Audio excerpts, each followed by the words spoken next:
Hi, I'm Beth.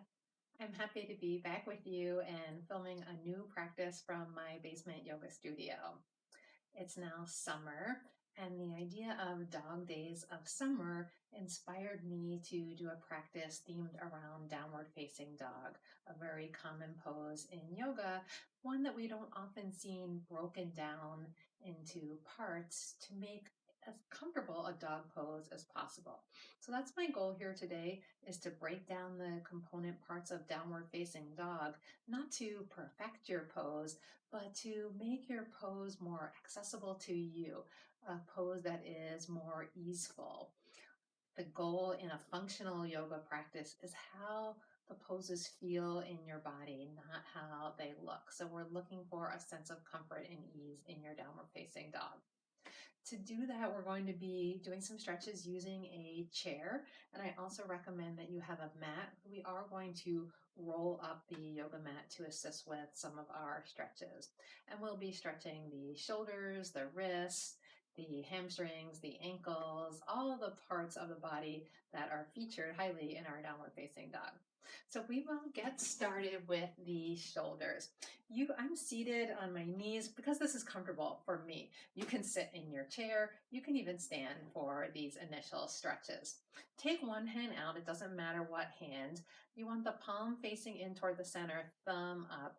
As you reach the arm up, take your opposite hand. You can feel the top of your shoulder. Everybody's shoulder bone is going to be different. And so you can move your arm around and feel how you can lift your arm maybe closer or further back, depending on whether it's out further in more of a V, closer to your ear. In downward dog, we often say we want the arms shoulder width apart. That's a great place to start, but again, everybody's shoulders a little bit differently. You can do that on the other side too, and you might feel different side to side. The extent to which you can reach your arm up without that bone getting too much in the way. So let's stretch that out a little bit. Back to the first arm, or start wherever you want. Palm in, reach with the thumb up, reach to your maximum stretch, the maximum that you can get your arm back. You can take it out a little to see if that's more.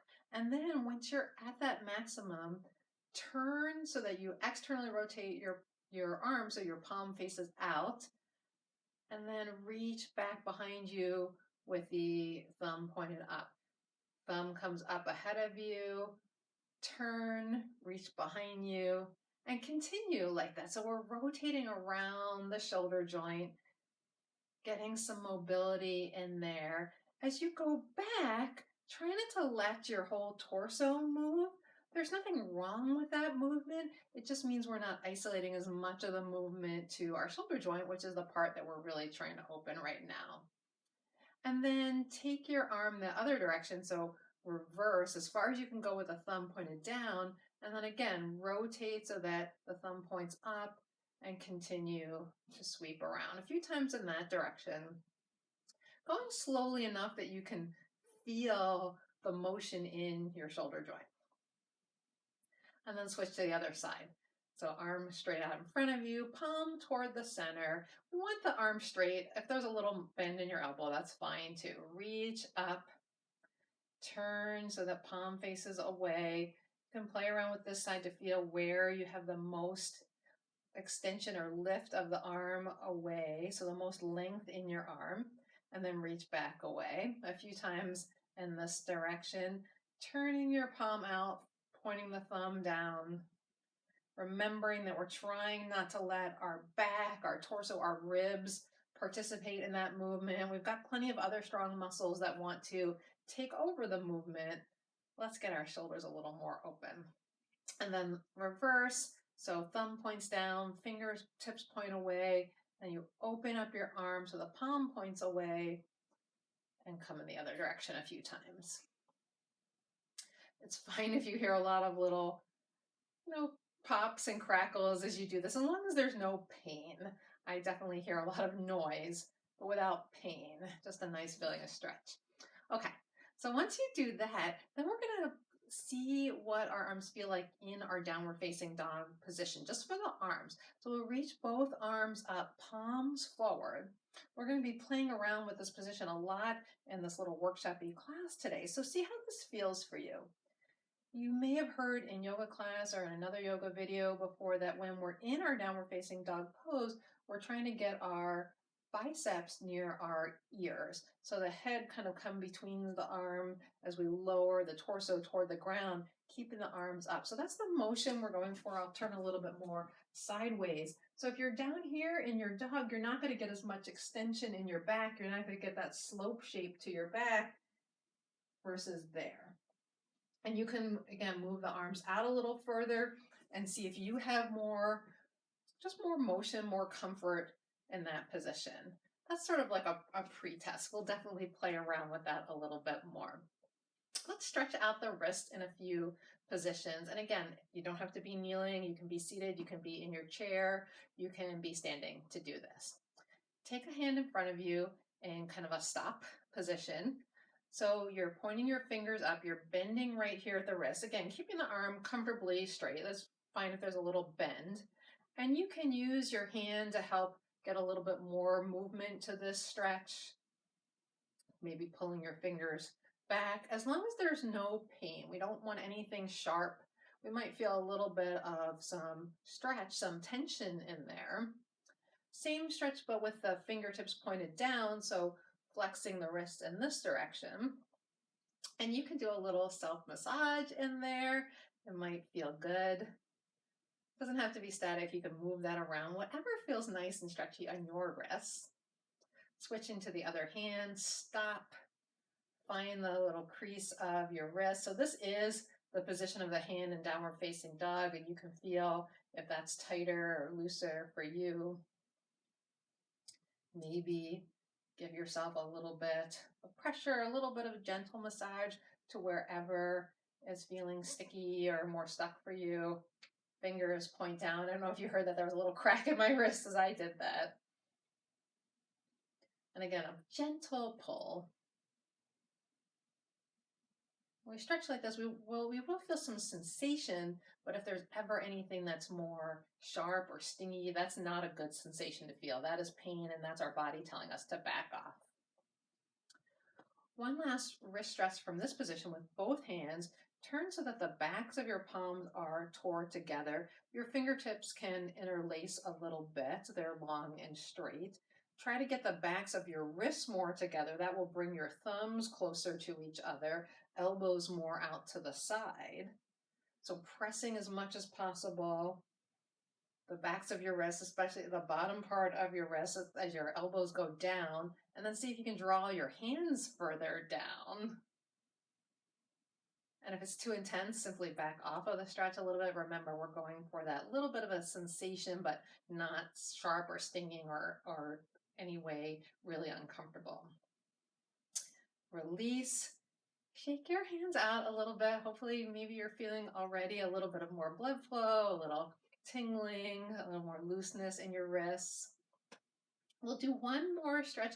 This time we're going to move down to the feet, the ankles. You can do this from a lot of different positions. I'm going to start in a half crouch. You can also do this from a lunge position. You can even do this seated. In fact, I'll show you that as we go on the way. Actually, I'll just show you that first. So what we're looking for is to move our wrist from a 90-degree angle, or excuse me, our ankle joint from a 90-degree angle. So you can see where my foot and my ankle is 90 degrees there, to less than a 90 degrees by keeping our heel on the floor and pressing our shin forward over the foot.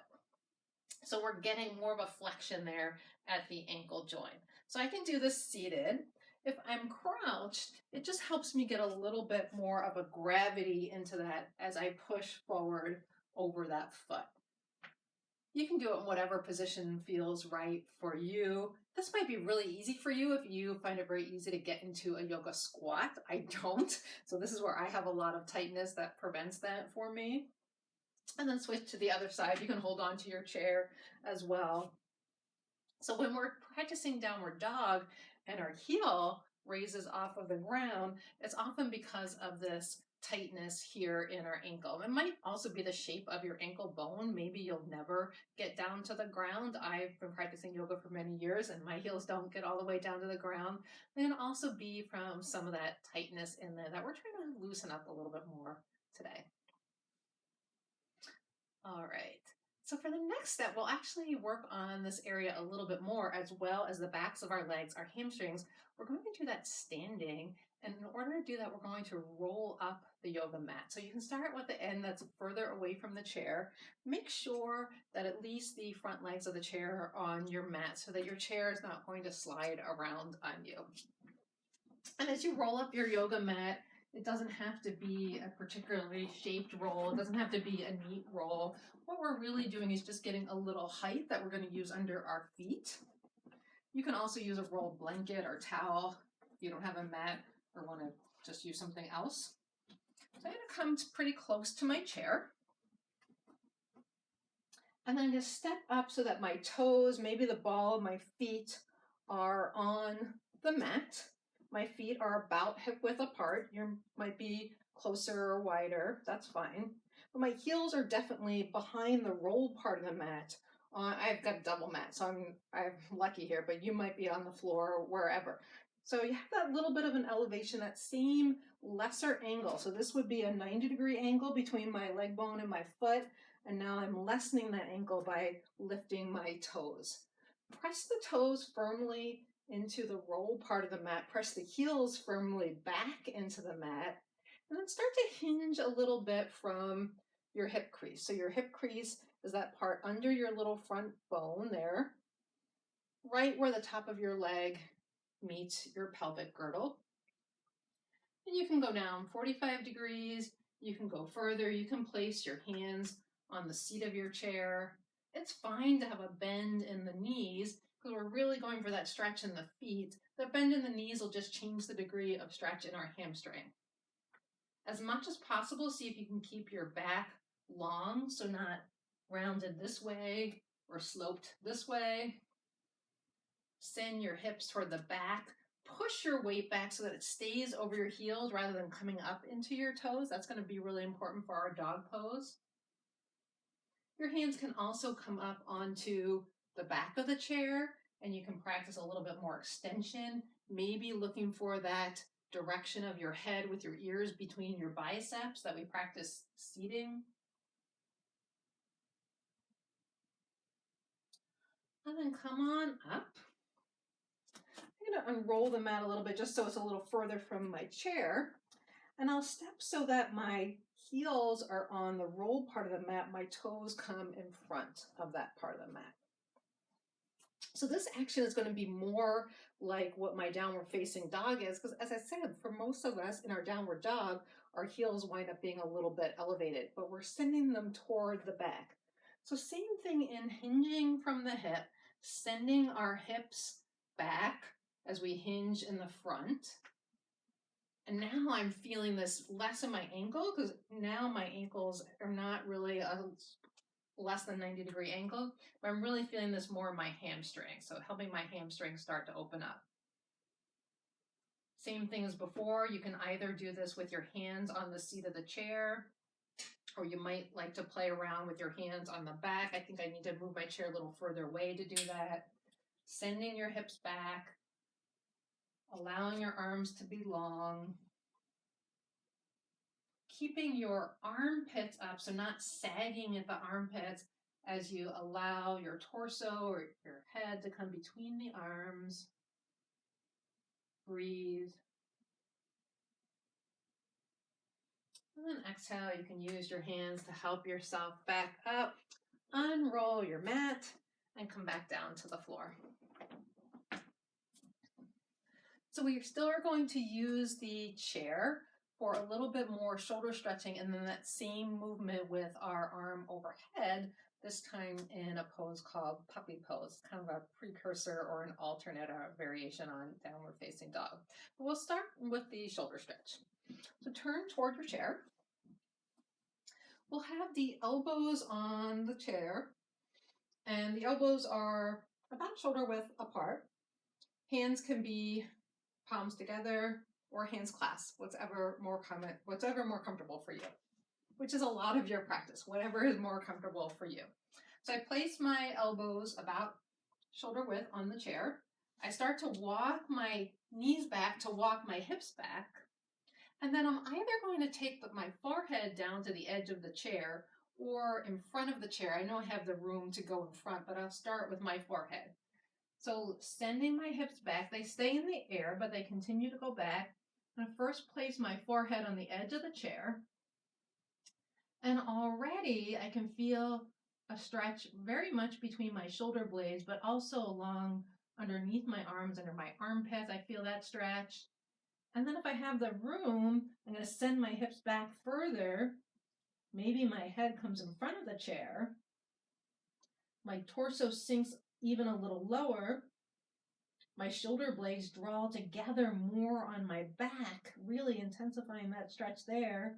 Perhaps I even reach my thumbs down toward the back of my neck.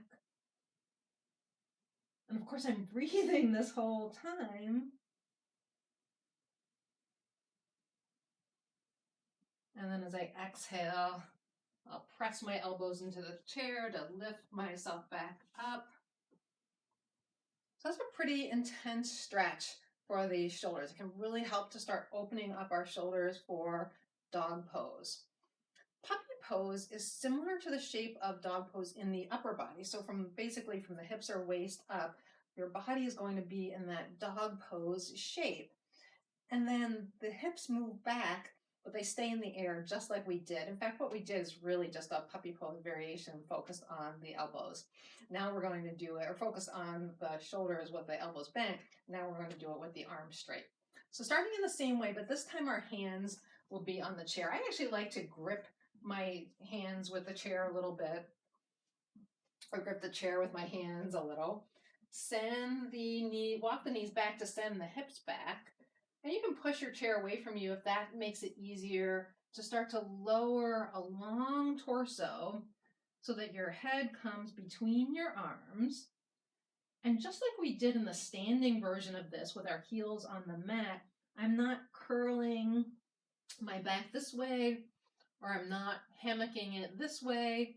As much as possible, I'm keeping it really long, sending my hips back to the opposite side of the room. Again, keeping my armpits active and lifted. That's going to help keep my arms lifted. And then exhale, I'll start to walk my knees back in.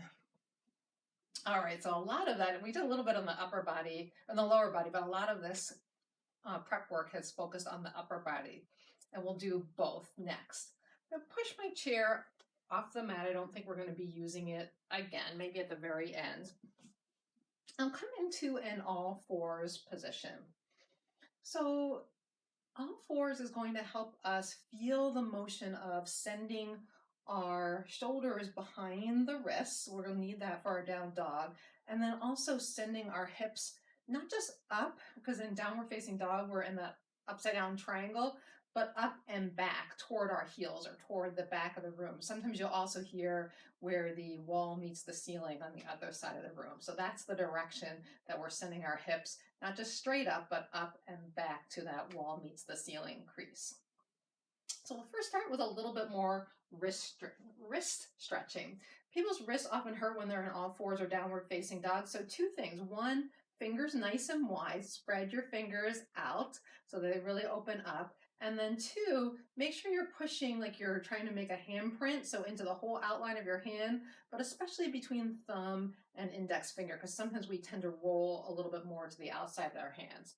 So fingers spread nice and wide, pressing a strong handprint down into your mat, remembering to press between the webbing of the thumb and the index. Knees are under the hips, so you form what's called a tabletop shape. And then start to revolve your body around your wrists. So you're getting a stretch in the wrist by moving your entire body in a circle. And that's moving the wrist joint. And then go the other way.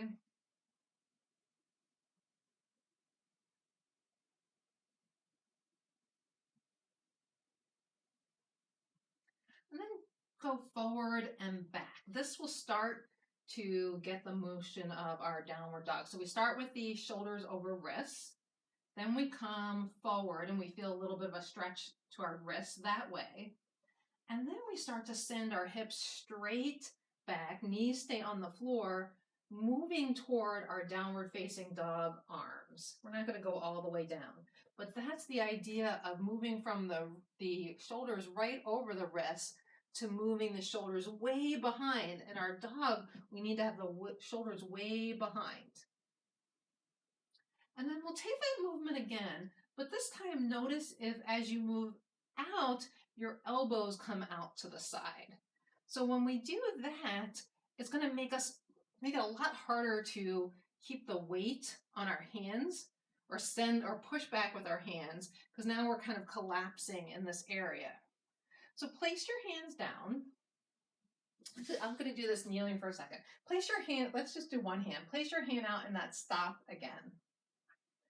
Hold on to your upper arm, or hold on to your wrist. So keeping your hand as if it was flat on the mat.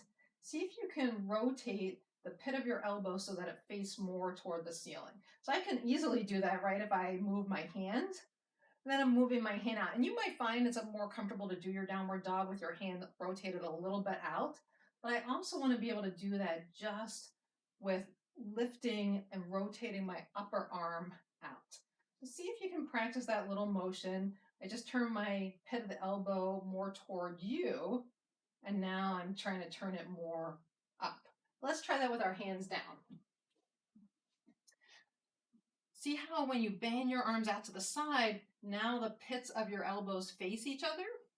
And you can see how when you scooch back a little bit, that makes you feel less secure.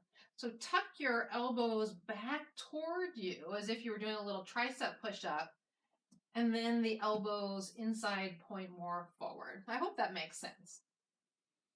Let's try that with our knees walked a little bit further behind.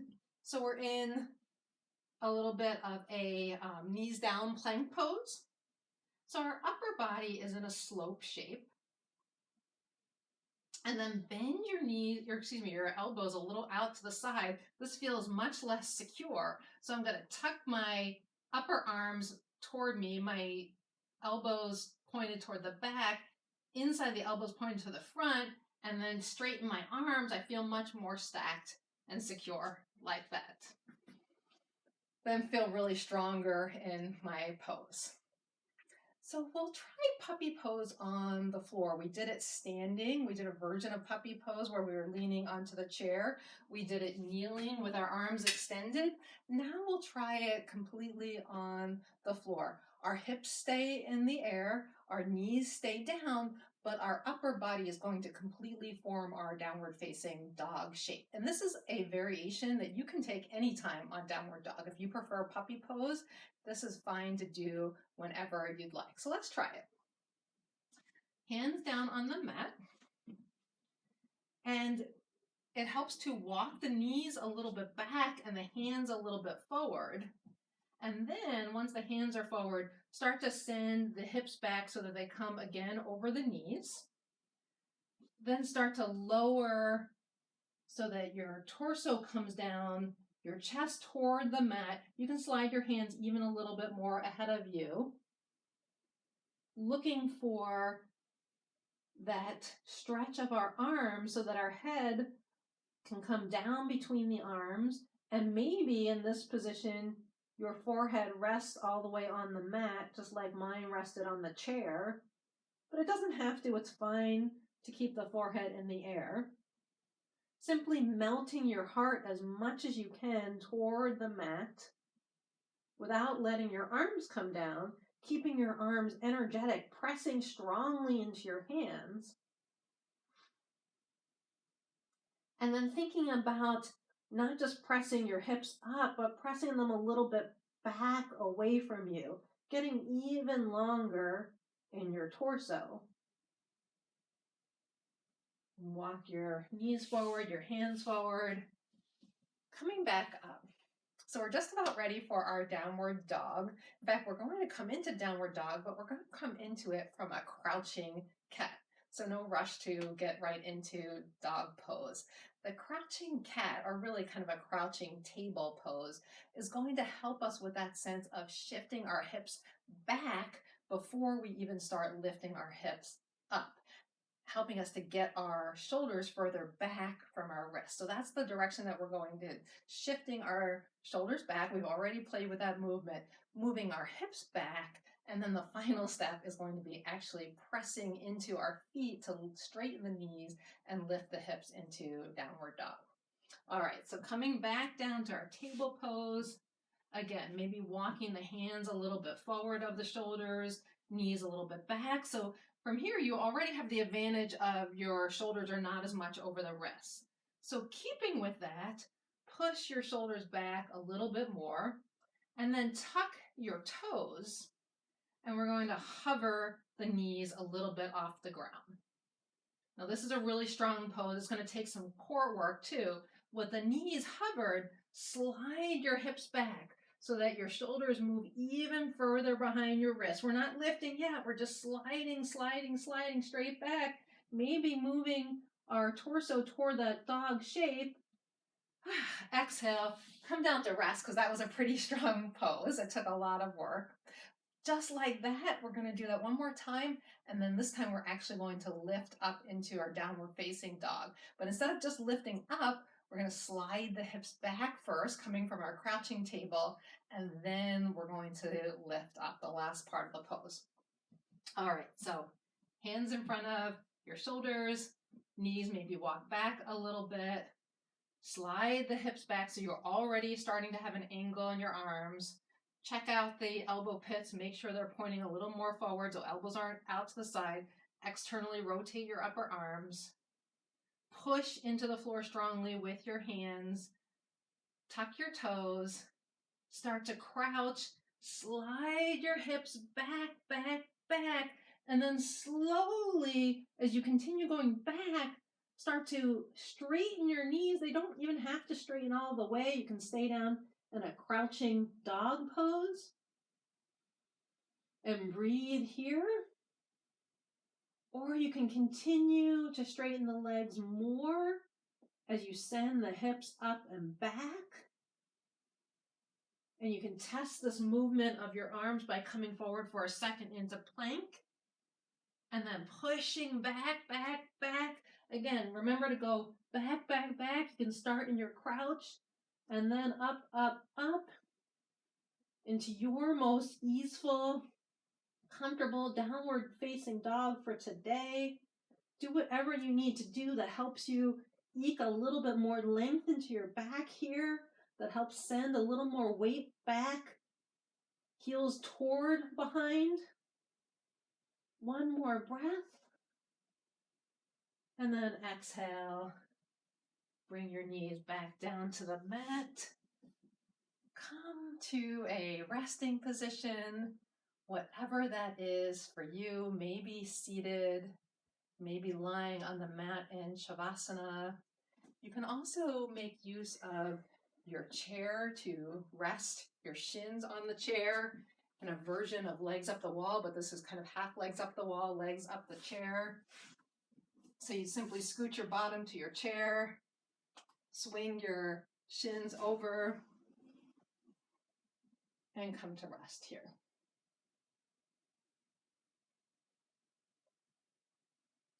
I'm going to come up, but you stay in whatever resting position feels comfortable for you.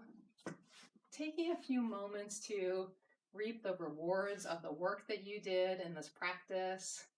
If you have more energy today, perhaps you go back and practice some of those variations a little bit more. See how it feels. Does anything feel different about your dog pose, different about your body?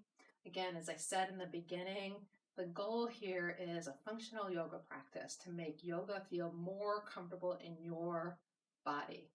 I hope that today's dog practice helped you to find a way to do that. Thank you so much for joining me.